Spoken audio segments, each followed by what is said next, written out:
नमस्कार दोस्तों, आप सबको डॉक्टर भाई रणदीप सिंह परिहार का जय हिंद और सलाम। आज एक बार पुनः आपसे फिर रूबरू होने का प्रयत्न कर रहा हूँ। इसी उद्देश्य से मैं आपके सन्मुख उपस्थित हूँ। बात जब भी मानव के इतिहास में आई है, बड़े बड़े आंदोलन और बड़े बड़े जो इतिहासकार हुए हैं और जिन्होंने इस दुनिया के लिए फिलॉसफीज दी हैं, एक राह बताई है, प्रत्येक उस मानव का ये उद्देश्य रहा है कि हम इंसान की प्रगति की ओर ले चलें, इस संसार में शांति कायम कर सके। तो उन्हीं उद्देश्यों को सामने रखकर अपने महापुरुषों की वाणियों को और उनके बताए हुए रास्तों को अगर हम चुनते हैं तो हम ये देखते हैं कि शांति की जो व्यवस्था पूरे देश में और ख़ासकर हम जम्मू कश्मीर की बात करें, वो तभी ही मुमकिन हो सकती है जब हम अपनी मानसिकता में बदलाव करें। मानसिकता में बदलाव करने का मतलब ये कि जो सबसे निचले स्तर पर, जो सबसे निचले पायदान पे खड़ा व्यक्ति है, सबसे पहले हम उसकी जो है आवाज़ सुने, उसकी समस्याओं का जो हल है उसको निवारण करने की कोशिश करें। मेरा इशारा आज है स्कूलों में कार्यरत कुक जो खाना बनाती हैं, स्कूलों में कि न केवल खाना बनाती हैं बच्चों के लिए मिड डे मील्स, बल्कि वो खाना खाने के बाद उन बर्तनों को भी वो मांजती हैं। तो बदले में उनकी उजरत का उन्हें क्या मिलता है? 1000 रुपया महीना, और वो भी 1000 वो है 30 दिन के बाद नहीं मिलता और 6 महीनों के बाद मिलता है। इसी तरह हमारे स्कूलों में जो गवर्नमेंट स्कूलों हैं वहाँ पर जो है वाटरमैन लगे हुए हैं, उनकी भी हालत ऐसी ही है।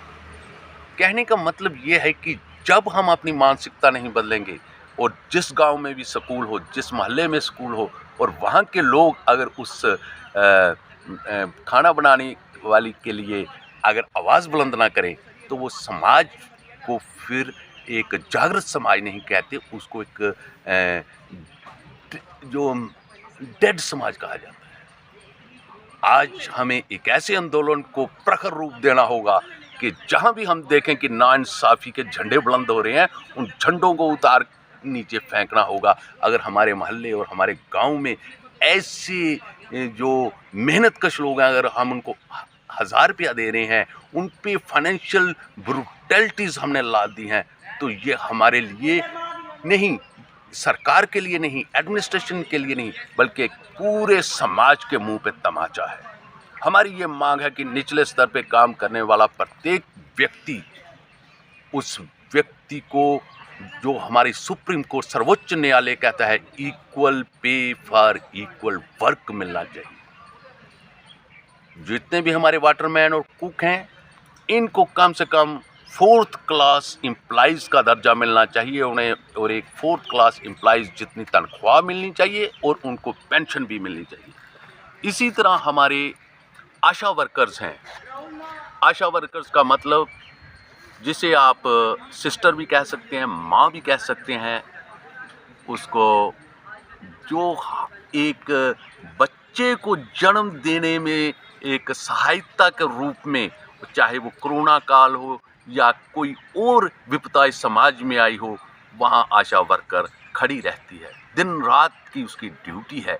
हम उसको क्या दे रहे हैं? 2000 रुपया। यही हमारी मानसिकता है। इस मानसिकता को बदलना होगा। हम चाहेंगे कि आशा वर्कर और आंगनबाड़ी जो हमारे हेल्पर्स या वर्कर्स हैं, उनको भी कम से कम 4th क्लास एम्प्लॉइज़ का दर्जा मिलना चाहिए और उतनी ही उनकी पे और पेंशन होनी चाहिए जो एक 4th क्लास एम्प्लॉइज़ को मिलती है। इसी तरह हमारे वीडीसी, होम गार्ड्स और एसपीओ। वीडीसी की बात मैं करूंगा तो वीडीसी का जो गठन हुआ तो वो इस बात के लिए हुआ था कि आतंकवाद का दौर था और आतंकवाद में नसेल कसने के लिए पुलिस की अर्धशस्त्र बलों को सहायता देने के लिए, उनको सुदृढ़ करने के लिए लोकल जो हमारे युवा थे, किसान थे, पहाड़ी नौजवान थे, उनको भर्ती किया गया। लेकिन आज हम वीडीसी को क्या दे रहे हैं? ये अलग बात है कि वीडीसी को वीडीजे बना दिया, उनको 4,000 रुपया महीना। क्या हम 4,000 रुपया देकर अपनी सुरक्षा सुनिश्चित करना चाहते हैं? हमारी ये मांग है कि वीडीसी को, अब ये रिपोर्ट्स आ रही हैं कि पिछले मार्च के महीने के बाद उनको तनख्वाह नहीं मिली, उनको 4,000 रुपया मिलता है। तो हमारी ये मांग है कि वीडीसी, एसपीओ, होमगार्ड्स, इनको रेगुलर पुलिस फोर्स का दर्जा मिलना चाहिए और इनकी तनख्वाह और पेंशन एक पुलिस कांस्टेबल जितनी तय की जानी चाहिए। इसी तरह हमारे डेली वेजर, चाहे वो पीएचई के हों, चाहे वो पीडीडी में हो, चाहे वो हार्टिकल्चर में हो, सेरिकल्चर में हो, जिस भी विभाग में हो, उन डेली वेजर भाइयों बहनों को इमीडिएटली रेगुलराइज किया जाना चाहिए। मैं कंडेम करना चाहूँगा आज हमारे जम्मू कश्मीर के जो चीफ सेक्रेटरी अरुण मेहता जी है, वो कहती है बैकडोर एंट्रीज होती हैं। मैं ये कहना चाहता हूँ, आपने बैकडोर एंट्रीज करने वालों को कहाँ लाल चौक में उनको फांसी दे दी है? आप बताइए मुझे, क्या आपने उनको सूली पे लटका दिया? क्या आपने उनको गिरफ्तार किया जिन्होंने बैकडोर एंट्रीज करवाई थी? नो।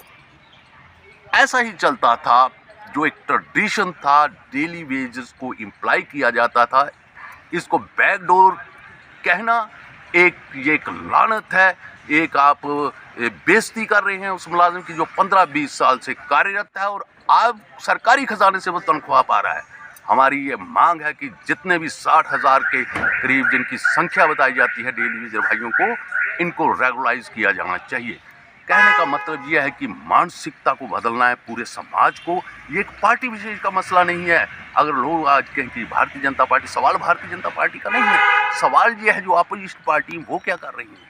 मेरा आज ये अपील है, आप देख रहे होंगे कि मुबारक मंडी पैलेसेस, ये वो स्थान है जहाँ पर जम्मू कश्मीर की हुकूमत चलती थी और जहाँ इंसाफ का झंडा बुलंद होता था, ये वो पैलेस है।